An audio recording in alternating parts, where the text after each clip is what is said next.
quality.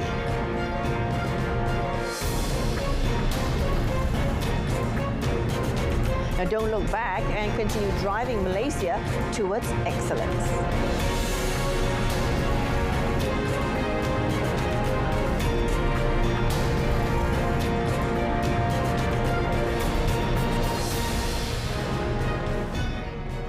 The Unity Government National Convention that took place at Dewan Merdeka World Trade Center in Kuala Lumpur today is the starting point for a larger national agenda that cuts across political, religious and racial ideological differences in line with the Malaysia Madani concept. Now, Prime Minister Datuk Seri Anwar Ibrahim said the convention is also a clear signal or clear sign that the government is stable and will continue to remain intact until the next general election.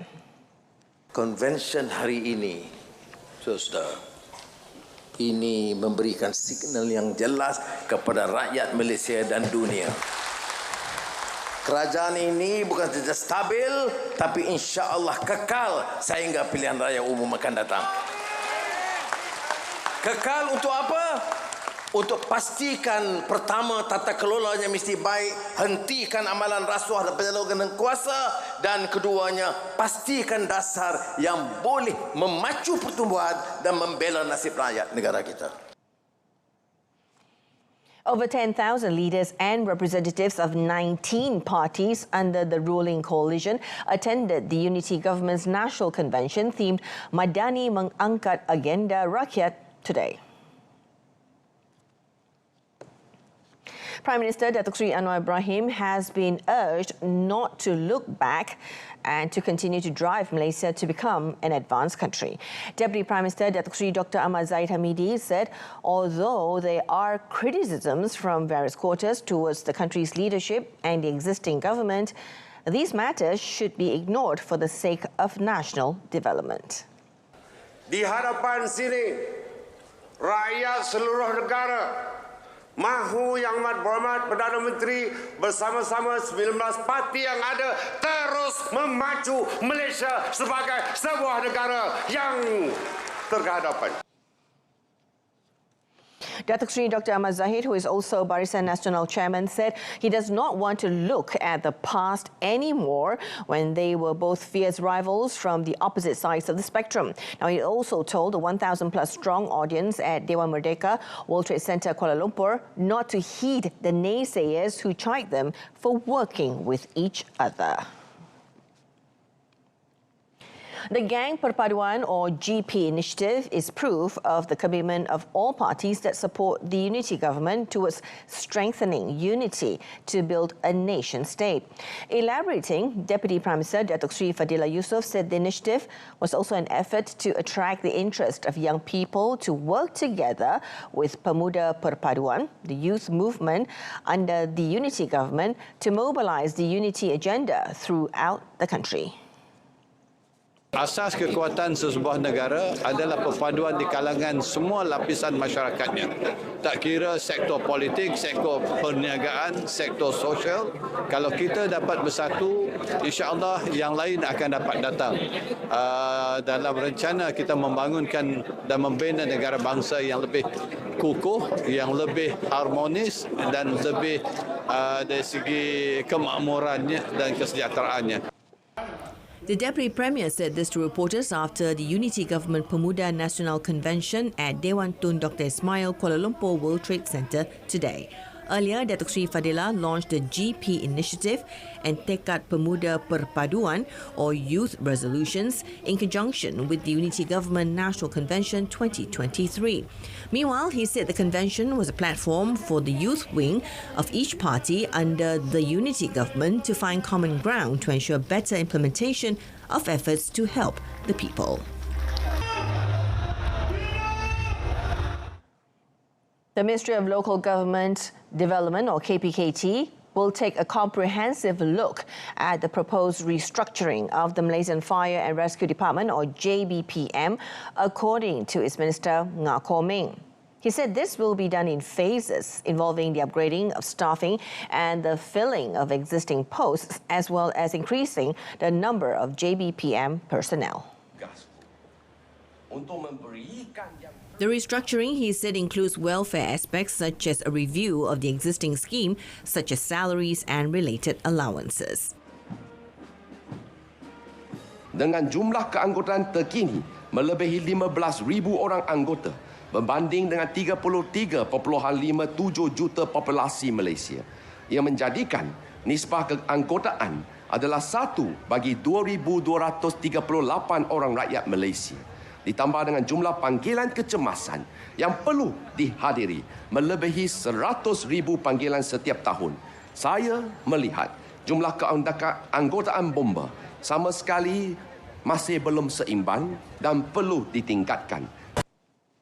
He said this while speaking in conjunction with the National Level International Firefighters Day 2023 celebration, which was officiated by Melaka Yang di-Pertua Negeri Tun Muhammad Ali Rustam at Dataran Pahlawan in Melaka today. Now, also present was Senior Exco for Housing, Local Government, Drainage, Climate Change and Disaster Management, Datuk Rais Yassin. International Firefighters Day, which falls on the 4th of May, is to commemorate and appreciate the sacrifices and services provided by firefighters around the world. A total of 30 contingents and 54 units of machinery involving 1,330 firefighters participated in the parade today. The Ministry of Transport, MOT, has asked airline companies and ferry operators to increase the number of trips to Langkawi, Kedah in conjunction with the Langkawi International Maritime and Aerospace Exhibition 2023 or Lima 23 next week. Now, its Minister Anthony Loke Siu Fook said transport operators are expected to cooperate as it will also benefit them because more visitors will use their services during the international exhibition.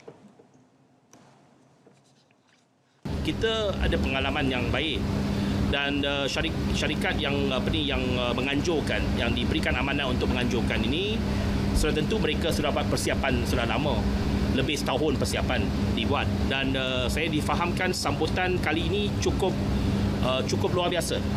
He said this to reporters after officiating at the Road Transport Department or the JPJ 77th Anniversary Celebration, which was also attended by MOT Secretary General Datuk Jana Santiran and JPJ Director General Datuk Zailani Hashim in Seremban today. Meanwhile, he said many local and foreign aviation and maritime companies have shown great interest in promoting their products at Lima this year, adding all booths were fully booked. Now, Lima 23 is scheduled to run for 5 days starting 23rd of May, featuring more than 600 companies from 60 countries. The biennial exhibition was last held in 2019 with the participation of 400 companies and was cancelled in 2021 due to the global COVID-19 pandemic.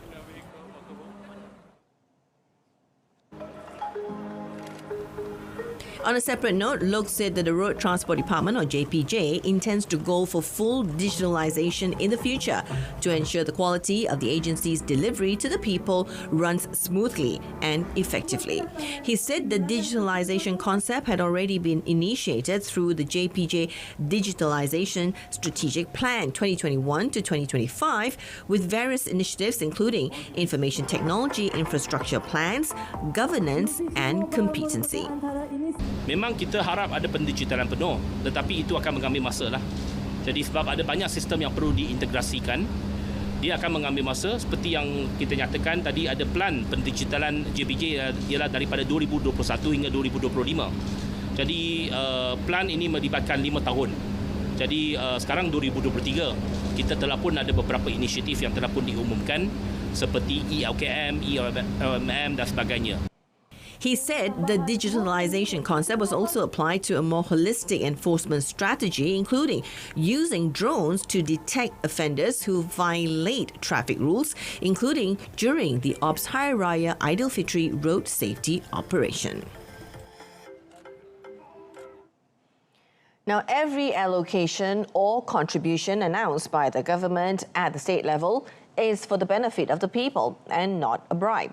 Department of Community Communications or JCOM Director General Dr. Muhammad Agus Yusof said what was announced by Prime Minister Datuk Sri Anwar Ibrahim was actually based on the budget the government had approved.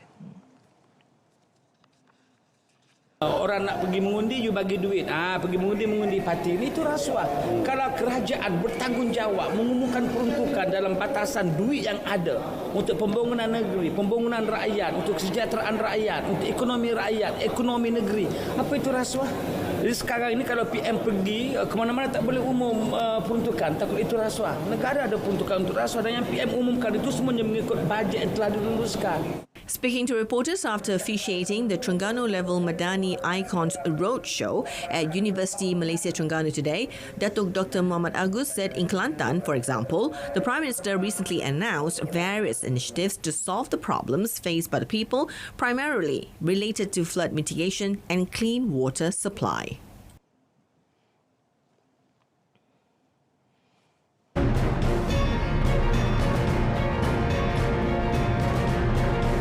Coming up next, 670 Hajj personnel to be flown to Saudi Arabia in stages.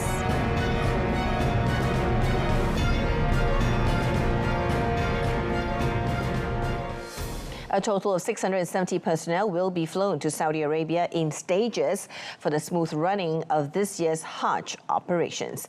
Tabung Haji or TH Hajj Executive Director Datuk Sri Syed Saleh Syed Abdul Rahman said of the total number of personnel, 340 were welfare workers, 296 were medical staff and 34 were from external agencies such as the National Registration Department, Social Welfare Department and the local media. Dan ini merupakan kumpulan yang kedua setelah kumpulan yang pertama seramai 16 orang telah pun berlepas pada hari Jumaat yang lalu dan pada hari ini seramai 160 orang telah berlepas. Jadi saya harap bahawa mereka apabila sudah sampai nanti dapat bersiap sedia dari segi kemudahan-kemudahan dan juga perkhidmatan-perkhidmatan untuk menyambut para jemaah haji kumpulan yang pertama daripada Malaysia pada 21 hari bulan Mei nanti insya-Allah. Speaking to reporters at the ceremony to send off 160 Hajj personnel, including media practitioners in Sepang today, Datuk Sri Syed Saleh said TH is still waiting for a decision from the government of Saudi Arabia regarding the request for an additional 10,000 quota for Malaysian pilgrims this year. He said the government of Saudi Arabia has a committee to look at the applications and at the same time they also look at other aspects such as facilities and infrastructure. Now, two teenage boys who were swept away last Friday while bathing in Sungai Rajang near Durin, about 26 kilometres from Cebu, were found drowned today. In a statement, Fire and Rescue Department Cebu Zone Chief Andy Alley said the body of Justin Sia was found at 7:35 a.m. and that of Kong Wei Sing at 8:15 a.m. He added that both were 15 years old. According to Andy, their bodies were found about 5 to 10 kilometers from the location of the incident. The two were bathing in the river with a friend at about 5 p.m. when they got into difficulties some 10 meters from the jetty and were carried away by the current. A friend of the victims who witnessed the incident then rushed to inform relatives to ask for help.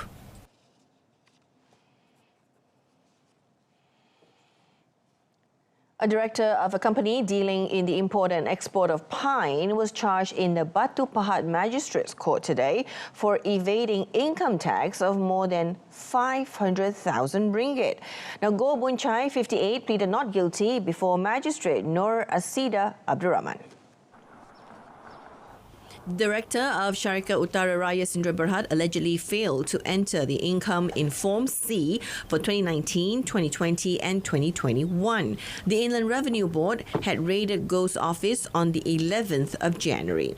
An investigation found that he had failed to submit income tax forms within 7 months of closing accounts. Now, Go should have paid taxes of 147,550 for 2019, 155,140 ringgit for 2020 and 242,688 ringgit for 2021.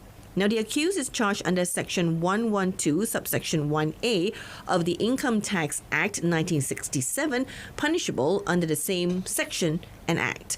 The court, meanwhile, did not grant bail to Go and also set 11th of June for the remention of the case.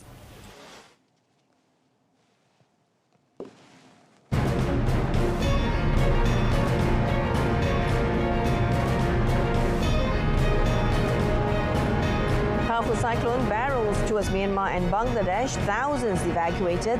That and more coming up in our foreign segment.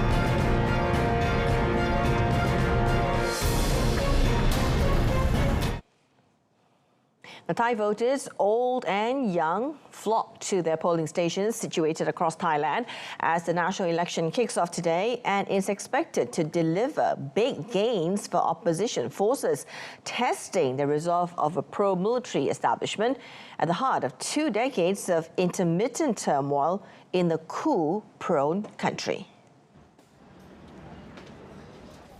About 52 million eligible voters are choosing among progressive opposition parties, one with a knack for winning elections, and others allied with royalist generals keen to preserve the status quo after 9 years of government led or backed by the army. 88-year-old Thai voter Wong Sakna Chiang Mai, with one crutch to his hand, was the first to arrive at his polling station in Bangkok and says that he has come out to vote for what's important for the country. Opinion polls indicate the opposition Pheu Thai and Move Forward parties will gain the most seats, but with no guarantee either will govern because of parliamentary rules written by the military after its 2014 coup and skewed in its favour. Now, the election is the first since major youth-led pro-democracy protests erupted across Bangkok in 2020, with demands to curb the power and spending of Thailand's king, breaching a long-held taboo on questioning the monarchy. Now, a powerful storm closed in on the coasts of Bangladesh and Myanmar today, forcing the evacuation of hundreds of thousands of people to safer locations, many from frail homes in low-lying areas. Now, Cyclone Mocha, packing winds of up to 130 miles per hour, could bring sea surges of up to 12 feet, affecting more than 2 million people directly in its path, most of them in Myanmar's Rakhine and Chin states. The United Nations Satellite Centre has, however, warned that many more could suffer as the storm moves inland from the Bay of Bengal. Myanmar state broadcaster MRTV showed videos of women and children being evacuated to a school, while a group of Rohingya children and elderly were placed in another temporary shelter. A major ethnic militia and the UN Humanitarian Office, or OCHA, said at least 100,000 people in Myanmar's impoverished Rakhine state have moved to safer areas since last week. Now, OCHA says about 6 million people are already in need of humanitarian assistance and 1.2 million are displaced in Rakhine and the northwest. Now, Myanmar has been plunged into chaos since the junta seized power 2 years ago, and after a bloody crackdown on protests, a resistance movement is fighting the military on various fronts. Now, residents of the chaos-stricken Sudan still see no substantial improvements to their daily lives and have a slim hope of ceasing fire. Sporadic clashes continue in Sudanese capital Khartoum despite the newly reached agreement between the Sudanese Armed Forces, SAF, and the paramilitary Rapid Support Forces, RSF, to protect civilians and ensure humanitarian assistance. The warring parties in Sudan signed a preliminary agreement in the Saudi port city of Jeddah on Thursday, committing to prioritizing discussions to achieve a short-term ceasefire to facilitate the delivery of emergency humanitarian assistance and restoration of essential services. Now, since the conflict between the two fractions started in April, Khartoum has suffered from unstable power and water supplies. Now, shortages of medical supplies and manpower have severely impacted local residents, trapping them in a deep humanitarian crisis. Sudan has been witnessing a deadly armed clashes between the Sudanese army and the RSF in Khartoum and other areas since 15th of April, leaving over 550 people dead. Ukrainian President Volodymyr Zelensky met with German's Chancellor Olaf Scholz today and thanked his government for its fantastic solidarity as he secured a big boost in military aid on his first visit to the country since Russia's invasion. Zelensky arrived in Berlin from Rome, where he met on Saturday with Italian Prime Minister Giorgia Meloni and Pope Francis, and he flew on a German government plane escorted over German airspace by fighter jets of the Luftwaffe Air Force, arriving in the middle of the night.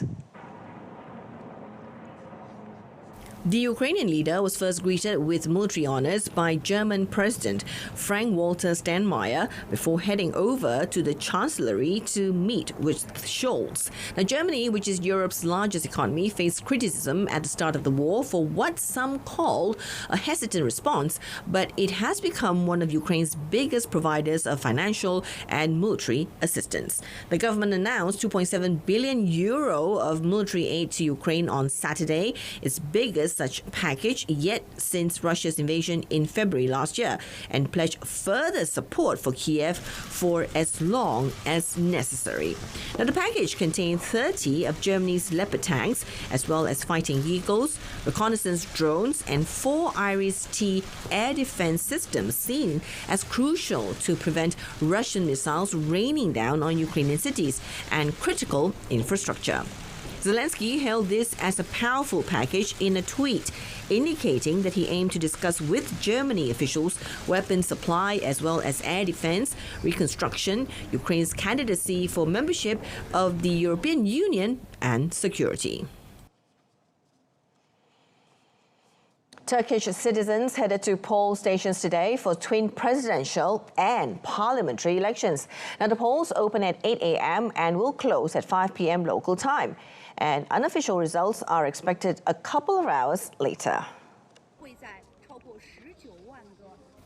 Some 64 million voters are registered to cast their ballots. Around 3.4 million Turks abroad have cast their votes at diplomatic missions and customs gates on Tuesday in advance. The polls could stretch incumbent President Recep Tayyip Erdogan's rule into a third decade, or could set Turkey on a new course, although they are challenges to the founder and leader of the Conservative Justice and Development Party. Erdogan, 69, has led the country since he became Prime Minister in 2003. There are 3 presidential candidates now. Erdogan's chief opponent is Kemal Kılıçdaroğlu, 74, the leader of the centre-left People's Republican Party, or CHP, who might have a chance of winning for the first time, as he is backed by a bloc of opposition parties, according to surveys. The third candidate, Sinan Ogan, is appealing for nationalist votes, while a fourth presidential contender, Muharrem İnce, withdrew from the race on Thursday. If no presidential candidate wins over 50% of the vote today, there will be a runoff vote on the 28th of May.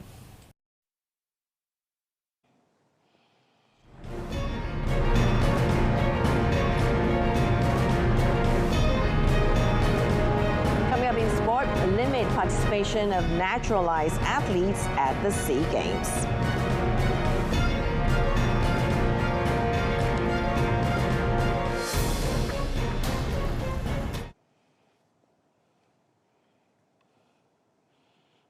Chef de Mission, or CDM, to the 2023 SEA Games, Dato' Muhammad Nasir Ali, has urged the SEA Games Federation, or SEAGF, to limit the use of naturalized athletes in the future.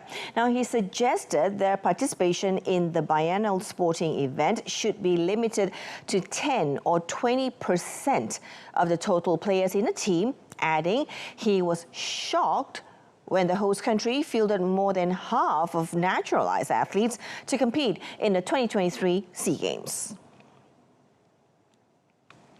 Commenting further on the matter, Dato' Muhammad Nasir said it is not possible to have a team of all foreigners, as there is no denying that this sometimes affects the psychology of players. Now, Cambodia is fielding naturalized athletes to compete in men's indoor hockey, cricket and basketball. Malaysian cricket squad experienced a setback in its mission to bring home 3 gold medals after it was defeated by the Cambodian team, consisting of players from India and Pakistan who are well known for their prowess as cricketers. Now, Malaysia was forced to settle for 2 silvers in the 50 overs and T20 events. Now, on Friday, the Malaysian Cricket Association, or MCA, in a statement, expressed their concerns and asked the SEAGF and the Olympic Committee involved to conduct an in-depth investigation into the organisation of cricket and conduct an audit of the qualifications of the athletes participating in this game. Now, Paris Saint-Germain edged closer to a record 11th French title when they beat AC Ajaccio 5-0 at home, sending the Corsican side into League 2 as Lionel Messi faced the wrath of Parc des Princes. Messi, who started after a club-imposed suspension for missing training last month, was booed by the fans before enduring a one-sided encounter that took PSG to 81 points with 3 games left, thanks to goals by Fabian Ruiz, Achraf Hakimi, a double by Kylian Mbappe and Mohamed Yusuf's own goal. Christophe Gaultier's side leads second place RC Lens, who beat Stade de Reims on Friday 2-1 despite being down to 10 men by 6 points. At third place, Olympique de Marseille, who hosts bottom side Angers today, meanwhile are 5 points behind Lens. Ajaccio are 18th on 23 points, 11 points from 16th place. AJ Auxerre and the last 4 clubs in the 20-team Ligue A will go down at the end of the season. Both teams finished with 10 men after Hakimi and Ajaccio's Thomas Mangani was sent off late. In Bundesliga, Bayern Munich powered past struggling Schalke 6-0 with 2 goals from Sergei Gnabry to stay a point clear at the top with 2 games remaining and close in on their 11th straight league crown. That they had left off after the break. Gnabry drilled in his shot in the 50th after. And that wraps up Malaysia Tonight. A reminder of our top story, National Convention, clear signal of unity government stability. I'm Jessica Lee. Stay tuned to Salura Berita RTM.